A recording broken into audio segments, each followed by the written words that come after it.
Deadline পার শওকত মোল্লার ছেলের বেআইনি ক্যাফে ভাঙার কাজ কিন্তু ইতিমধ্যেই শুরু হয়ে গিয়েছে। আপনারা জানেন 29 তারিখ পর্যন্ত ডেডলাইন ছিল, সেই ডেডলাইন পেরিয়ে গিয়েছে। আর এবার দেখুন বুলডোজার নিয়ে এসে ভাঙা হচ্ছে শওকত মোল্লার ছেলে ইমরান মোল্লা তার এই বেআইনি ক্যাফে।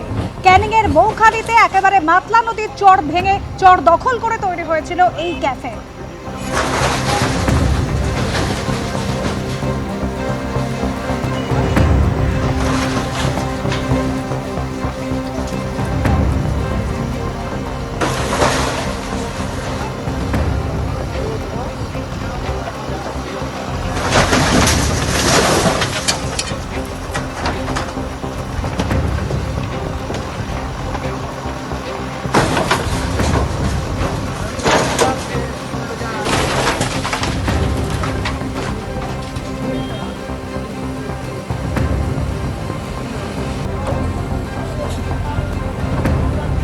সরাসরি আপনাদের ঘটনাস্থলে নিয়ে যাই, আমাদের প্রতিনিধি আবির দত্ত রয়েছেন আমাদের সঙ্গে। আবির, একেবারে 7.26 বিশাল একর এলাকা জুড়ে এই বেআইনি ক্যাফে তৈরি করা হয়েছিল, ইতিমধ্যে নোটিশ পাঠানো হয়েছিল, ভাঙার কাজ শুরু হয়েছে। ছবিটা একবার দেখো আবির। দেখো, আমরা রয়েছি মাতলা নদীর ঠিক চর, যে চরে গড়ে উঠেছিল বিলাসবহুল অরণ্যের কূলে এই রেস্তোরাঁ, যে রেস্তোরাঁর মালিক শওকত মোল্লার ছেলে। সেই রেস্তোরাঁ ভেঙে ফেলার কাজ শুরু করেছে প্রশাসন। সরাসরি সেই ছবি আমরা দেখছি, বুলডোজার নিয়ে আসা হয়েছে এবং এই যে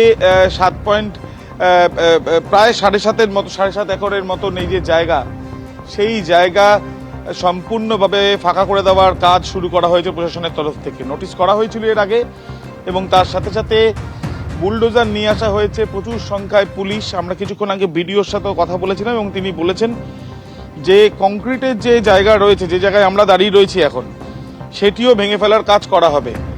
এই যে জায়গায় যে রেস্তোরাঁটি গড়ে উঠেছে, সেই রেস্তোরাঁ ওপর থেকে আমরা দেখাচ্ছি যে সেই রেস্তোরাঁ যেখানে তার আশেপাশে তাকালেই বোঝা যাবে সম্পূর্ণভাবে এই হচ্ছে মাতলা নদীর বিভিন্ন চর, যেখানে কেউ কৃষিকাজ করার জন্য বা কেউ এখানে দেখা যাচ্ছে যে মাছ চাষ করেন, এবং সেই জায়গাতে সম্পূর্ণ দখল করে বেআইনিভাবে বিধায়ক থাকাকালীন শওকত মোল্লার ছেলে এই রেস্তোরাঁ তৈরি করেছিল। যে বিলাসবহুল রেস্তোরাঁ তৈরি করা হয়েছিল, সেই রেস্তোরাঁর একের পর এক নির্মাণ সম্পূর্ণভাবে ভেঙে দেওয়া হয়েছে। রেস্তোরাঁ থাকলেও থাকার ঘর ছিল এটি সম্পূর্ণ। কিছুক্ষণ আগেই আমরা দেখলাম যে বুলডোজার দিয়ে এটা ভেঙে দেওয়া হয়েছে। এই যে চারিদিকে পরীক্ষা করা হয়েছে বা চারিদিকে একটা বর্ডার করা হয়েছে, সেই বর্ডারের অংশ ভেঙে দেওয়া হচ্ছে। এখানে হাঁটার আলাদাভাবে জায়গা, আড্ডা মারার আলাদাভাবে জায়গা, সেই জায়গাগুলোতেও কিন্তু সম্পূর্ণভাবে ভেঙে দেওয়া হয়েছে।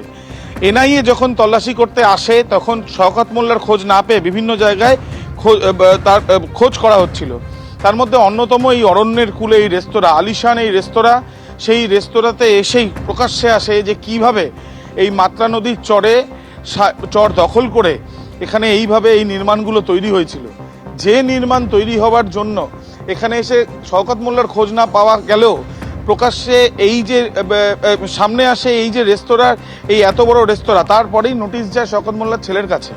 তাকে হাজির হতে বলা হয়, তার আইনজীবী হাজির হয় এবং পরবর্তীকালে সমস্ত জিনিসপত্র সরিয়ে ফেলার কথাও বলা হয়। এবং তার সাথে সাথে আমরা দেখেছি যে এই যে 29 তারিখ অবধি ডেডলাইন দেওয়া হয়েছিল, সেই ডেডলাইনের পর আজকে সম্পূর্ণভাবে ভেঙে দেওয়া হচ্ছে এই রেস্তোরাঁ। তার কারণ এই যে নদীর চর দখল করে এই যে তৈরি হয়েছিল এই রেস্তোরাঁ, এই নিয়ে স্থানীয় বাসিন্দারা কিন্তু একের পর এক অভিযোগ তুলেছিলেন। সেই সময় কেউ বলেছিলেন যে জোর খাটিয়ে ক্ষমতার অপব্যবহার করে শওকত মোল্লা এই জায়গা দখল করেছে, তার ছেলের জন্য তৈরি করে দেওয়া হয়েছে। প্রবীর সামন্ত আমার ক্যামেরাম্যান দেখাচ্ছে যে কিভাবে বুলডোজার দিয়ে এই যে চারিদিকে তৈরি করা হয়েছিল যে বর্ডার, সেই বর্ডারের অংশ ভেঙে ফেলা হচ্ছে। প্রশাসনিক আধিকারিকরা তারা এখানে রয়েছে পুলিশও। প্রায় 7.5 একর এই যে জমি নিচকে, এই জমিতে কোনো রকম কোনো নির্মাণ তৈরি করার কথাই নয়। তার কারণ নদীর চর দখল করে এগুলো হওয়া মানে হচ্ছে নদীর গতিপথে একটা বাধা দান, নদীর গতিপথ পরিবর্তন হওয়ার একটা পরিস্থিতি তৈরি হতে পারে। দ্বিতীয়ত নদীর নাব্যতা নিয়ে কিন্তু নাব্যতা নষ্ট করার একটা চেষ্টা, এগুলো রয়েছে আবির। এবং তারপরেই কিন্তু নির্দেশ দেওয়া হয়েছিল এই বিশাল ক্যাফে ভেঙে ফেলতে হবে। তুমি আমাদের সঙ্গে থাকো আবির। ক্যানিং টুর ভিডিও অভিনন্দন ঘোষ তিনি কি জানিয়েছেন শোনাবো। হ্যাঁ, আজকে এটা পুরোটাই ভেঙে ফেলা হবে, আমাদের কাছে সেরকমই নির্দেশ আছে। বলছি এই একটা জেসিবি দিয়ে ভাঙা হচ্ছে তো? হ্যাঁ, এটা একটু সময় লাগবে, একটা দিক হয়ে যাবে। ডেডলাইন পার হয়ে গেছে, এটা ইলিগাল কনস্ট্রাকশন ছিল 1 নম্বর খতিয়ানের জমির উপরে। শওকত মোল্লার ছেলের এই ক্যাফের পাশাপাশি তো আরো অবৈধ বেশ কিছু ক্যাফে রয়েছে। সবগুলো নিয়ে হিয়ারিং চলছে, যেরকম হিয়ারিং করে যেরকম এসডিও কোর্ট থেকে যেরকম হিয়ারিং করে যেরকম রায় পাস হবে, আমরা সেই মতো অ্যাকশন নেব। আবির দত্ত আমাদের প্রতিনিধি সরাসরি রয়েছেন আমাদের সঙ্গে। আবির, একেবারে যে ছবি আমরা দেখতে পাচ্ছি বিশাল মাতলা নদী, সেই নদীর চর দখল করে এই বেআইনি ক্যাফে তৈরি করা হয়েছিল, একেবারে সমস্ত নিয়ম কি বুড়ো আঙুল দেখিয়ে? দেখো একেবারে, এবং ওপর থেকে দেখলেই বোঝা যাচ্ছে যে এই যে পুরো জায়গাটি প্রবীরকে বলবো দেখানোর জন্য সম্পূর্ণভাবে দেখা যাচ্ছে জলাভূমি। শুধু জলাভূমি নয়, এটি হচ্ছে মাতলা নদীর বিভিন্ন চরের জায়গা, কিছু জায়গায় আল দেওয়া আছে। কেন? তার কারণ এখানে মাছ চাষ হয় এবং এই জায়গাটা সম্পূর্ণভাবে নদীর অংশই বলা যায়, তার কারণ চরটিও নদীর অন্তর্গতই হয়। সেই ক্ষেত্রে একটিও বাড়ি কিন্তু দূর দূরান্ত পর্যন্ত দেখা যাচ্ছে না, বা একটিও ঘর কেউ এখানে বসবাস করে তেমন নেই।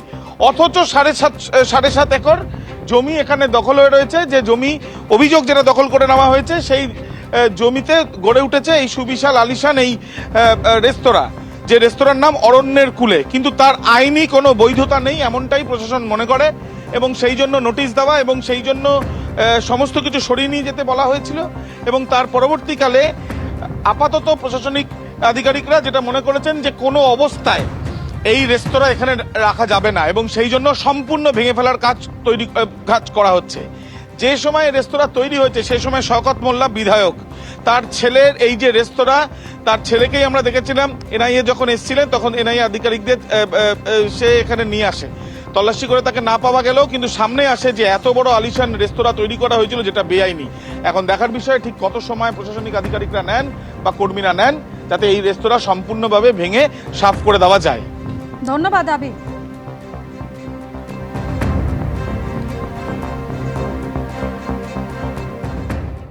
এবিপি আনন্দ, এগিয়ে থাকে, এগিয়ে রাখে।